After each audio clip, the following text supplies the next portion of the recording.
Without owning it. Yeah. Coca-Cola just announced a drop in expectations in terms of future earnings and fourth quarter earnings. And in light of the fact that Coke has a lot of their profits coming in from outside the United States, how do you think the Asian crisis, so to speak, is going to affect Coke, and for that matter, the U.S. economy in general? The question is about the Asian crisis and how it affects a company like Coke that recently announced that the earnings, actually they just announced their third quarter earnings, but a few weeks ago they tipped people off that they were going to be lower in the fourth quarter and so on. Well, basically I love it, but because the market for Coca-Cola products is going to grow far faster over the next 20 years internationally than it will in the United States. It'll grow in the United States on a per capita basis, but it's going to grow faster elsewhere. So the fact that it's going to be a tough period for, who knows, 3 months or 3 years, but it won't be tough for 20 years. I mean, people are still going to, they're going to work productively around the world, and they're going to find that this is a bargain product in terms of the portion of their working day that they have to give up in order to have one of these, or better yet, 5 of them a day, like I do. This is a product. In 1936, when I first bought 6 of those for a quarter and sold them for a nickel each, and it was in a 6.5-ounce bottle, and you paid a 2-cent deposit on the bottle, that was a 6.5-ounce bottle for a nickel at that time.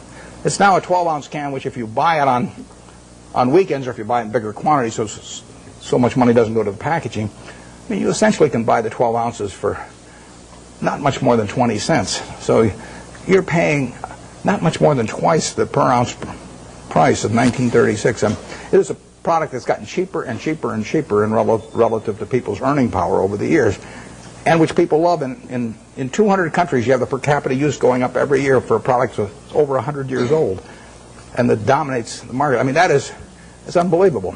One thing that people don't understand is one thing that makes this product, this is worth tens and tens of billions of dollars, is one simple fact about really all colas, but we'll call it Coca-Cola for the moment. It happens to be a name I like. Cola has no taste memory.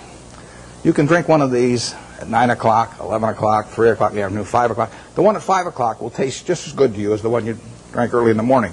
You can't do that with cream soda, root beer, orange, grape, you name it. All of those things accumulate on you. Most foods and beverages accumulate on you. You get sick of them after a while.